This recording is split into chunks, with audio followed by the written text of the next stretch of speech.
మనకు వర్తమానం బోధిస్తున్నటువంటి దైవజనుడు కొంచెం పేదరికంలో ఉండవచ్చు, అంతగా చదువు లేకపోవచ్చు, నీ అంత చదువు లేకపోవచ్చు, హల్లెలూయా చెప్పండి. మీ అంత జ్ఞానం లేకపోవచ్చు, మీ అంత డబ్బు లేకపోవచ్చు, కానీ మీ అందరి దగ్గర లేనిది దేవుడు తన దైవజనులు నిలబెట్టాడు, తన దైవజనులు ఉంచాడు. అదేంటంటే అభిషేకం. అందరూ చెప్పండి, అదేంటి? అభిషేకం. ఆ అభిషేకంని డబ్బిచ్చి కొనలేవు నీవు.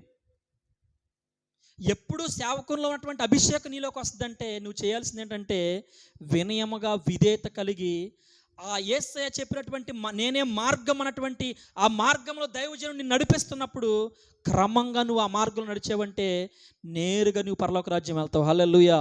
దాంట్లో డౌట్ లేదు. ఇక నేను పరలోక రాజ్యానికి వెళ్తానా వెళ్ళనా అనాల్సినట్టు సందేహం నీకు అవసరం లేదు. ఈ రోజున దేవుని యొక్క బిడ్డలకు అన్నీ చేస్తూ ఉన్నాము, కానీ ఆయన మార్గంలో మనం నడవలేకపోతా ఉన్నాం. అందుకని దేవుడు